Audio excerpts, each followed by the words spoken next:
네, 여러분께서는 저녁밤 시간에 증시 충전 에너지 여의도 클래스 함께하고 있습니다. 너튜브로도 들어오셔서 함께해 주세요. 감사합니다. 반갑습니다. 지금 이 두 위원님들과 같이 소통하실 수 있는 방법입니다. 아주 실시간으로 함께해 주세요. 황금투자클럽 황인재 위원님께서 가지고 오늘 주제부터 확인해 보겠습니다. 주제 공개해 주시죠. 출렁이는 계좌, 만파식적은 땡땡이다. 만파식적.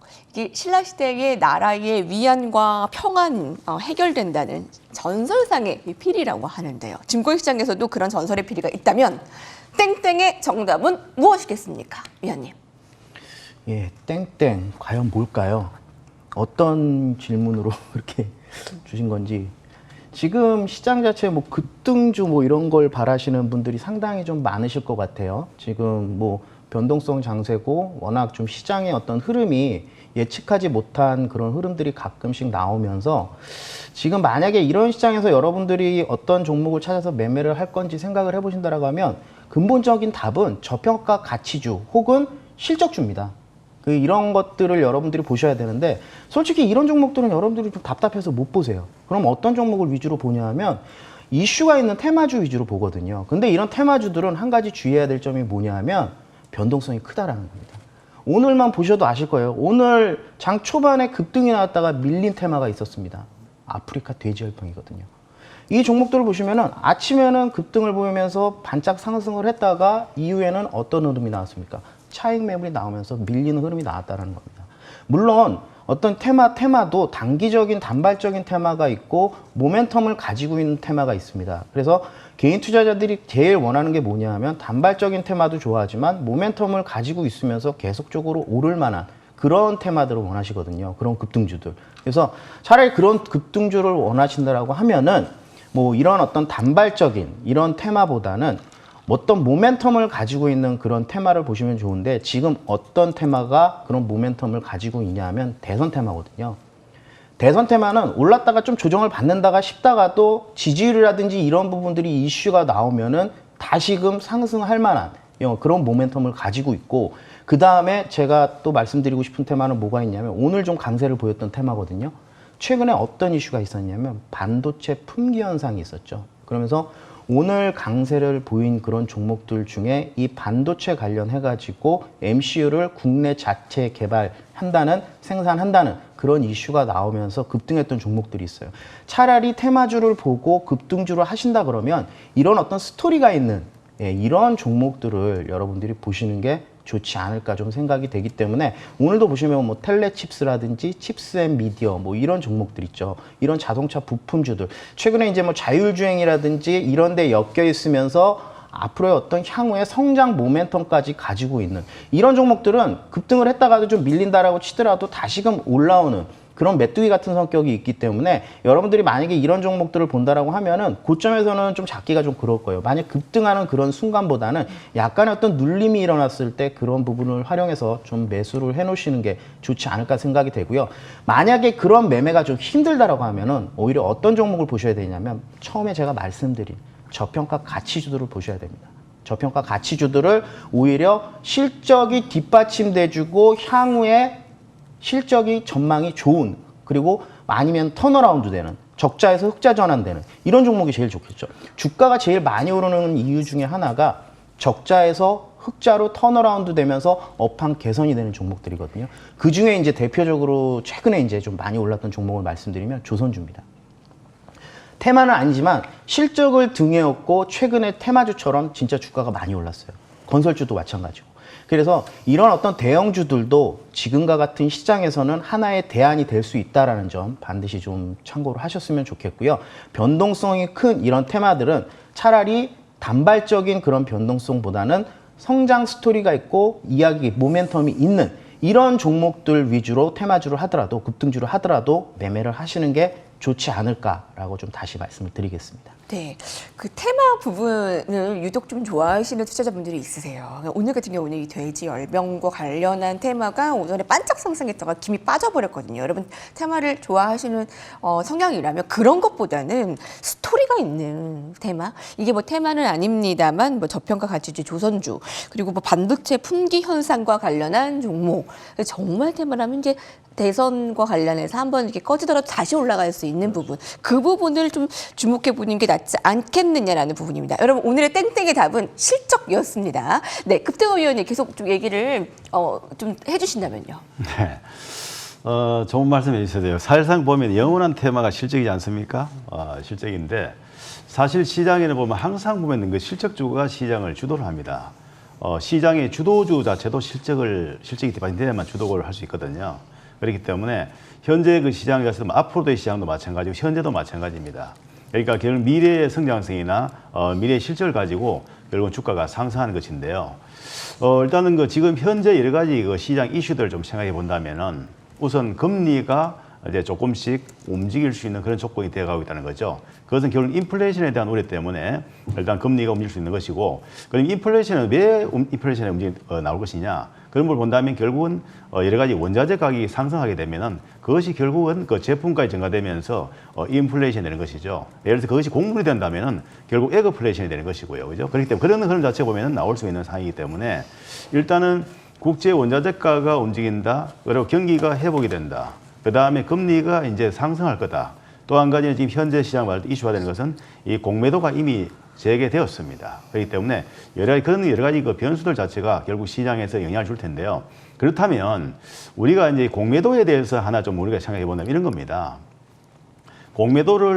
공매도 대상이 될 종목들은 무엇인가? 물론 오늘 공매도가 좀 줄이지만은 지금 그 공매도가 보면은 그 재개되기 전에 5월 3일 재개되기 전에 일단 지수가 좀 빠졌으니까 선반이 되고 조금 더 빠졌다가 이제 지수가 반등이 나오니까 공매도에 대한 우리가 끝났구나 생각할 수 있는데요. 사실상 그렇지 않고요. 앞으로 이제 공매도는 이제 시작에 불과합니다. 그렇기 때문에 공매도 대상이 될 종목이 어떤 것인지를 우리가 생각해야 되는 것이죠.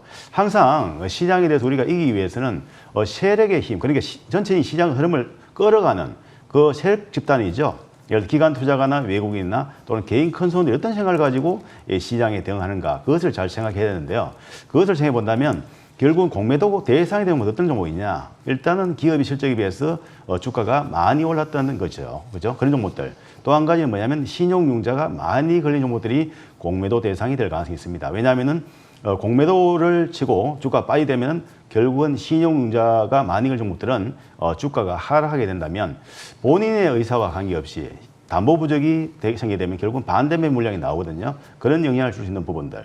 그 다음에 또 한 가지는 뭐냐면은 기업 자체가 보면은 상당히 보면 부실한 기업들이죠. 한마디로 해마다 적자 나는 기업인데 갑자기 어떤 이슈가 돼가지고 주가가 많이 올랐다든가 그런 종목들 있잖아요. 그죠? 그런 종목들은 역시 공매도의 표적이 될 수가 있겠습니다. 지금 현재 이번에 지금 그 공매도가 재개된 것은 코스닥 200, 코스피 200, 그 다음에 코스닥 150 종목이죠. 그런데 거기에 해당된 종목들은 아무래도 영향을 좀 많이 받을 것입니다. 그렇기 때문에 일시적으로 할 때는 그 해당된 종목들은 조금 매매 규모를 좀 줄일 필요가 있겠고요. 그리고 금방도 말씀드렸다시피 이 공매도 자체가 시장에 지금 끝나는 게 아니라 이제 시작에 불과하다는 말씀을 드리고요. 그 다음에 또 한 가지 이제 또 변수를 본다면 그런 거죠. 이 금리가 상승을 하게 된다면 어떤 결과가 나올까요? 그리고 경기 회복되고 결국은 인플레이션이 난다면 어떤 현상이 나올까요? 그런 봤을 때는 우리가 기본적으로 생각할 것은 뭐냐면은 인플레이션이 나오고 그다음에 그 원자재가 상승하게 되면 제품가 자체가 상승할 수 있는데 그러한 부분들이 그러면 어떤 종목이 될 것인가? 물론 철강이나 또는 그 최근에 보면 그 원자재 관련 종목 있죠. 비철금속 관련 종목들. 그리고 또 곡물가 관련해서 주가 자체가 상당히 보면 최근에 강하게 나오고 있습니다. 그게 뭐냐면 결국은 제품가에 결국은 증가되어서 제품가의 상승으로 이어지는 것인데요. 그런 부분들이 결국은 기업의 실적으로도 좋게 나타날 수 있다는 것이죠. 그래서 그런 흐름들. 그 다음에 이제 우리가 시장에 대해서 고평가냐 저평가다 했을 때 지금 일단 그 저 PER 또는 그 저 PBR 그걸 따지는데 우리가 일반적으로 고 PER 지금 현재 보면은 이제 금리가 그 상승을 하거나 또는 여러 가지 보면은 그 시장 자체 보면은 특히 공매도 세력이 봤을 때는 일단은 청산 가치가 봤을 때는 주가 자체 청산 가치에 비해서 높은 종목들 예를 들어서 PBR로 본다면은 결국은 PBR 1배 이상의 2배, 3배, 4배수 높을수록 결국 고평가되어 볼 수 있거든요. 그런 부분 자체도 보면 결국은 주가에도 부정영향을 줄 수 있기 때문에 그런 부분들도 또 매물화될 수 있는 그런 상황이 될 수 있다는 거죠. 그렇기 때문에 지금 상황이 좀 생각해본다면은 기업의 가치 인증을 봤을 때는 결국 뭐냐면은 성장주보다는 결국은 여러 가지 보면은 그 내재 가치가 있는 그죠? 그런 자체가 조금 더 낫겠고 그 다음에 그 수출 관련주보다는 지금 최근 봤을 때는 국내 결국은 그 관련 종목들, 그러니까 내수주 자체가 보면은 상대로 강한 현장이 나오고 있습니다. 그렇기 때문에 그런 부분들도 감안해 보셔야 되겠고요. 어쨌든 간에 시장에 지금 봤을 때는 좀 고평가된 종목들은 좀 피하고, 그리고 주가 자체가 좀 많이 올라간 종목들에 대해서 피해가서 좀 매매할 필요가 있고요. 그리고 이제 시장에 대해서 우리가 안정적으로 매매하려면 결국은 대형주도 좋지만 현재 상황 봤을 때는 공매도 자유로운 중소형주 단위에서 단기적인 트레이딩도 괜찮다. 그렇게 좀 말씀을 드리겠습니다. 네. 이것이 트렌드다에서는 오늘 이제 실적과 관련한 그리고 이제 뭐 테마 업종에 대한 것을 집중적으로 알아봤는데 왜 앞서서도 앵커의 눈에서 옐런의 금리 발언에 그에 대해서 원론적이라는 평가와 함께 분명히 업종별로 차별화가 예상된다라는 그 기사가 굉장히 많았잖아요. 그 업종별의 차별화를 두 분께서 굉장히 잘 언급해 주셨습니다. 황인재 위원님, 앞서 그 테마 가운데 이제 대선 테마와 관련한 부분은 굉장히 이제 또 대선도 앞두고 있기 때문에 또 정치와 관련한 것이기 때문에 많은 개인 투자자들이 관심이 있는 편이잖아요. 그렇죠. 주린이들도 가능한 부분이 있을까요? 예, 일단은 저는 테마 자체를 상당히 좀 어떻게 보면은 좀 고수들의 영역이라고 좀 생각을 하거든요. 왜냐하면 이거는 솔직히 뭐 전문가라고 해도 이거는 뭐 주식 주가가 오를까요, 내릴까요, 이거 자체를 상당히 예상하기도 힘들 뿐더러 동전을 던져가지고 앞면이 나올까요, 뒷면을 나올까요, 이거 물어보는 거랑 좀 비슷하거든요. 그렇기 때문에 제가 아까도 말씀드렸지만 단발적인 테마는 솔직히 돼지열병 같은 경우는 이게 뭐 어디서 발생을 하고 언제 또 사라질지 모르잖아요. 근데 오늘 반짝 올랐다가 밀렸단 말이에요. 근데 주가가 또 오를까, 이거는 돼지열병이 다시금 재발할까요? 아니면 확산이 될까요? 이거 물어보는 거랑 똑같거든요. 그래서 제가 웬만하면 단발적인 테마는 좀 피하라는 거고 차라리 스토리가 있는 그런 테마를 보시라고 한 게, 그나마 그런 테마들은 올랐다가 다시 조정을 받더라도 다시금 오를 가능성이 있는, 그게 이제 아직 대선이 남은 시간이 많이 남아있기 때문에 그런 종목들은 좀 올랐다가도 이제 좀 지지율이 뭐 떨어지거나 아니면 어떤 악재가 있을 때는 좀 하락했다가 다시금 지지율 회복하면은 주가가 또 급등하거나 이런 부분들이 있거든요. 그래서 이런 부분들을 여러분들이 차라리 보시는 게 좋겠다라고 말씀드리는 건데 100% 권유를 해드리는 게 아니에요. 웬만하면 저는 처음 주식을 하시는 분들은 이런 테마주들보다는 차라리 아까도 말씀드린 그런 실적주들 있죠. 차라리 저평가돼 있고 실적이 턴어라운드 되면서 향후에 오를 만한 가능성이 있는 그런 종목들을 보시는 게 좋다라는 겁니다. 그런데 솔직히 이런 종목들은 주가가 좀 약간은 좀 더디게 움직이는 그런 경향이 있기 때문에 좀 답답해 하세요. 그래서 저는 어떤 식으로 말씀을 드리냐면, 그런 종목에다가는 만약에 여러분들이 현금 비중이 100이라고 하면은 그런 종목에다가는 한 50% 정도를 여러분들이 투자로 해놓고 한 20에서 30 정도만 방금 말씀드린 스토리가 있는 테마주 위주로 하시되, 오를 가능성이 많잖아요. 아까도 말씀드렸죠. 뭐 철강이라든지 비철금속 가격 계속 오르고 있고 구리 가격 계속 오르니까 구리 관련된 뭐 대창이라든지 이구산업 이런 종목들이 연일 강세를 보이고 있습니다. 밀렸다가도 오늘 같은 날 또다시 강세 흐름 나오고 있고요. 차라리 이런 종목을 본다라는 게 더 좋다라는 거죠. 그리고 뭐 또 한 가지 말씀드린다 하면은 저평가되어 있는 종목들 중에 PBR, 청산가치가 PBR 1 미만인, 즉 다 팔아도 남는 저평가라는 거예요. 자산 가치로 따지면. 이런 종목들 중에 실적이 턴어라운드 되고 있는 종목들이 있습니다. 차라리 이런 종목들을 찾아가지고 여러분들이 보시면 어떨까라는 마음에 한번 말씀드려봤습니다. 네. 만파식적, 나라의 근심과 걱정을 해결한다는 신라의 전설의 필히, 증권시장의 만파식적은 무엇인지 그 해답들을 두 위원님들과 찾아가 봤습니다. 이것이 트렌드였고요. 화면으로 한번 정리하고 종목으로 넘어가겠습니다.